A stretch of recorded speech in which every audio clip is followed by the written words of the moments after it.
औज़ुबिल्लाहि मिनश्शैतानिर्रजीम बिस्मिल्लाहिर्रहमानिर्रहीम। मैं हूं ज़हर अहमद खान। आप देख रहे हैं मेरा फेसबुक और यूट्यूब चैनल अब्लाग टीवी और मेरा फेसबुक पेज यूके पॉइंट।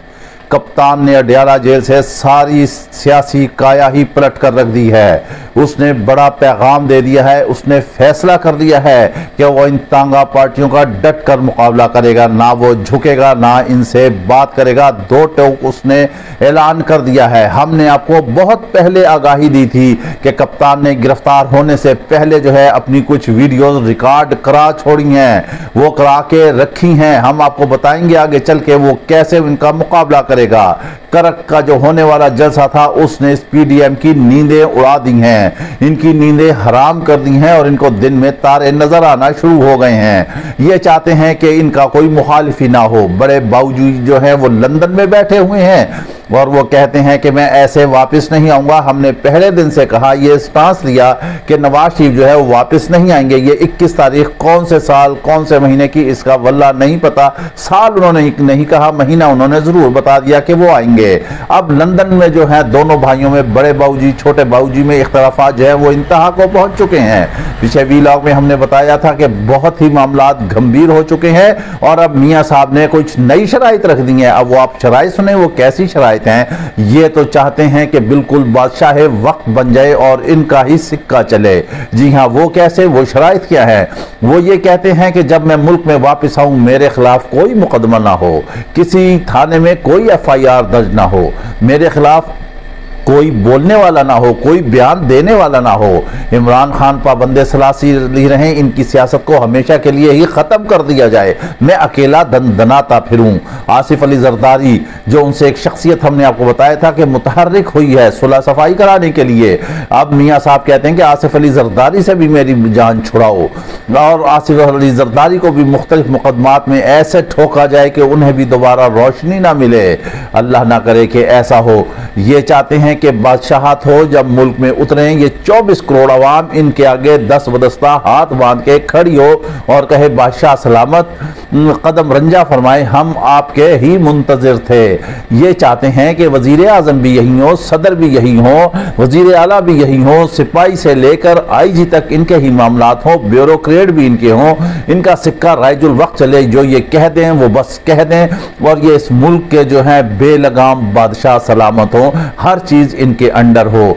मगर अब बड़े बाबूजी साहब ऐसा नहीं होगा। आपके सामने एक मुकाबला करने वाला, एक चट्टान की तरह डटने वाला एक सियासतदान खड़ा हुआ है, जिसने आपको सबक पढ़ाया है, जिसने कौम को सिखाया है कि उसने वोट का कैसे अपनी हिफाजत करना है। उसने मुकाबले की ठान ली है, उसने ऐलान कर दिया है। उसने जो अपनी वीडियो रख छोड़ी थी रिकॉर्ड के लिए, रिकॉर्ड करके उसने जो अपनी वीडियो रख छोड़ी थी, अब वो जलसों में काम आएंगी।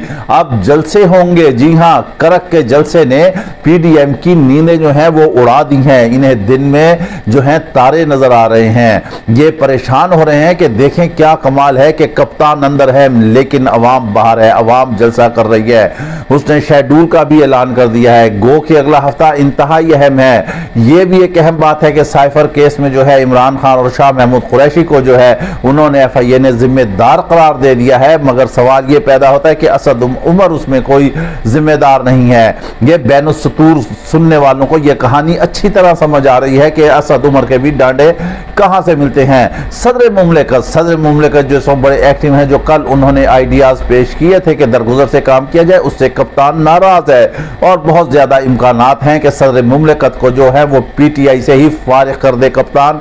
वो लम्हात, वो दिन भी दूर नहीं है। इधर जो निगरान वजीर आजम है अनवारुल हक काकड़, इनके खिलाफ भी इलेक्शन कमीशन में दरख्वास्त फाइल हो चुकी है। बहुत ज्यादा इम्कानात है कि इनसे भी वजारत उज़्मा ले ली जाए, क्योंकि दरख्वास्त में कहा गया है कि ये मुख्तलिफ सियासी जमातों के कारकुन रहे हैं। ये जो हैं ऐसे जो हैं शख्स नहीं है जिन पर यह एतबार किया जा सके कि ये शफाफ इलेक्शन करेंगे। अगर इलेक्शन होंगे तो फिर इलेक्शन पर भी इल्जामात आएंगे। अब देखते हैं कि वहां क्या फैसला होता है। बहुत ज्यादा मुमकिन है कि इनके पैरों के तले से भी जमीन निकल जाए, क्योंकि अभी तक निगरानों की कोई भी आउटपुट सामने नहीं आ रही है। इमरान खान को और शाह महमूद कुरैशी को इन्होंने साइफर केस में मुल्जिम तो करार दे दिया है, लेकिन अगर उसकी हिस्ट्री देखी जाए तो फिर पता चलेगा। अब जो अगला हफ्ता है इसमें अहम तरीन केस लग रहे हैं। चीफ जस्टिस साहब ने जो है वो उन्होंने काज लिस्ट जारी कर दी है, अहम तरीन केस होंगे और आप देखेंगे कि उसमें कैसे तब्दीली आती है। हम तो ये कहते हैं कि चीफ जस्टिस साहब और मजीद बोल्ड स्टेप लें और जो इमरान खान के केसेस है उन्हें भी बराह रास्त अवाम तक जो है वो दिखाया जाए, बराह रास्त जो है अवाम तक पहुंचाया जाए ताकि अवाम को हकीकत का पता चल सके। इधर इलेक्शन कमीशन में भी जो है जो उनकी तौहीन इलेक्शन कमीशन का मामला था वो कप्तान ने चैलेंज किया हुआ है और लाहौर हाई कोर्ट में जो है एक लार्जर बेंच बन गया है, उसकी भी समाअत होनी है। बहुत अच्छी भी खबरें आने की उम्मीद है। इसी वजह से जो है पीडीएम के पेट में जो है मरोड़ उठ रहे हैं, उन्हें कोई रास्ता नहीं नजर आ रहा। छोटा बाबूजी बाहर, बड़ा बाबूजी बाहर, सारे बाहर, वहां सर जोड़ के बैठे हुए हैं। वो चाहते हैं कि बादशाह तो, लेकिन अब अवाम ऐसा नहीं करने देगी, अवाम इस तरह से नहीं चलने देगी। आप आए और आपके लिए कानून रास्ता बनाएगा इंशाल्लाह। आपने जो कुछ किया है उसका भुगतना जाएगा। कानून सबके लिए बराबर होना चाहिए। कप्तान कहता है कि जो कुछ हो कानून और आइन के तहत होना चाहिए। हम आपको बताते हैं कि तकरीबन 150 के लगभग ऐसे केस हैं जिसमें कप्तान वहां पर मौजूद नहीं था। वो केस वैसे ही पहली समाअत में उड़ जाएंगे और जब समाअत ऐसे होगी जिसकी समाअत पूरी अवाम देखेगी, पूरा मुल्क देखेगा उस समाअत को, जजिस के रिमार्क्स देखेंगे, वकला की बहस देखेंगे और कप्तान को अगर वहां बुलाया जाता है तो कप्तान की भी जरा वो देखेंगे सारे, तो अवाम के सामने दूध का दूध पानी का पानी हो जाएगा। अब यहां पर अदलिया के कंधों पर जो है इंतहाई अहम और बड़ी जिम्मेदारी आन पहुंची है, क्योंकि जस्टिस काजी फायज ईसा जो चीफ जस्टिस है उन्होंने एक प्रोसीडिंग जो है वो ऑन एयर कराई थी और पूरी अवाम ने, पूरी कौम ने, पूरे मुल्क ने, पूरी दुनिया ने देखा। अब वो मजीद उन्हें बोल्ड स्टेप लेने पड़ेंगे इन तमाम मुकदमात के, जो चाहे वो साइफर का केस हो, चाहे वो इलेक्शन कमीशन का केस हो, चाहे वो बलोचिस्तान का कप्तान के हवाले से केस हो। वो जो 150-200 केस हैं, जितने भी केस हैं, अहम तरीन केसेस को जो है ऐसे आनियर करके अवाम के सामने असल चेहरा लाना पड़ेगा। अवाम भी जांचे कि कौन सही है कौन गलत है। ये सारे केसेस उड़ जाएंगे और कप्तान अभी तो जेल के अंदर है, उसने बता दिया है स्ट्रेटेजी का कि कैसे होगा, कैसे मामलात होंगे, कैसे चलेंगे। अब आप ये देखेंगे कि उस लीडर के बगैर भी जो है अवाम कैसे बाहर निकलती है, सड़कों पर कैसे निकलती है। करक का जलसा एक जो है वो मिसाल है, वो निशानी है।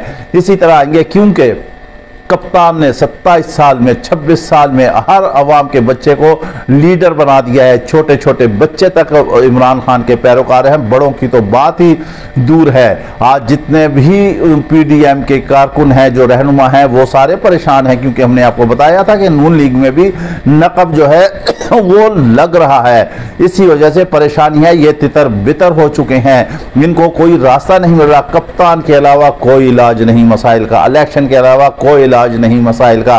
इलेक्शन होंगे, बर वक्त होंगे, इंसाफ पसंद होंगे, शफाफ होंगे, तब ही मामला आगे चलेंगे, वरना बहुत मुश्किल हो जाएगा इन हालात को कंट्रोल करने के लिए।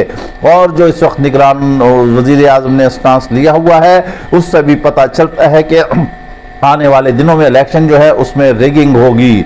अगर कप्तान के बगैर इलेक्शन होते हैं, वो कहते हैं, तो ये शफाफ नहीं होंगे। ये कैसे मुमकिन है? ये तो फिर वही बादशाहत है। यहाँ बोलने वाला के भी गला घोंटा जाता है, जो आवाज़ उठाता है उसका भी गला घोंटा जाता है। इमरान रियाज की आपके सामने मिसाल है। पीछे वीलॉग में हमने कहा था कि खुदारा उसे छोड़ दें, अपने पास से घड़ी घड़ाई खबरें मत डालें जिससे इमरान रियाज को नुकसान हो। आपने एक निजी चैनल पे अफनान और शेर अफजल मरवत की भी आपने देखी, उसके हवाले से भी मुख्तलिफ चीजें सामने आ रही हैं। जावेद चौधरी जो हैं, उन्होंने जो है वो, कुछ लोग कहते हैं कि ये बाकायदा मैनिपुलेटेड लड़ाई थी, कुछ कहते हैं, कोई कुछ कहते हैं। लेकिन एक बात है, अभी जो सोशल मीडिया पे तस्वीर वायरल हो रही हैं उसमें देखा जा सकता है कि सेनेटर अफनान जो है वो खासे जख्मी हैं। कहा यह जा रहा है कि उन्होंने, जावेद चौधरी ने कहा कि शेर अफजल मरवत को जो है सेनेटर अफनान ने गिरा कर मारा, लेकिन शेर अफजल तो वैसे ही साफ सुथरे हैं। हाँ, अलबत्ता जो है अफनान के चेहरे पर जो है वो चोटें लगी हैं। चोट वाजे करती है कि कौन किस पर हावी रहा। फिर वो पीटीआई का टाइगर था, पूरी अवाम है उसके साथ, पूरी कौम है उसके साथ। हमें मुत्तहद होकर जो है इस टोले का मुकाबला करना होगा, पूरी कौम को टोले का मुकाबला करना होगा। कौम तैयार है मुकाबले के लिए। इसी खौफ की वजह से ये लोग वतन वापस नहीं आ रहे हैं। इन्हें पता है कि ये वतन वापस आएंगे, पाबंदे सलासल होंगे। हम आपको यहाँ ये खबर देते चलते हैं, नवाज शरीफ के आने की देर है, सारी क़यादत के आने की देर है। ये आएंगे, इलेक्शन होंगे, नवाज शरीफ अंदर होंगे, फिर इमरान खान बाहर होंगे और फिर नवाज शरीफ को और इस टोले को और पीडीएम को सजाएं होंगी। आप ये देखें, जरा ठहर जाएं।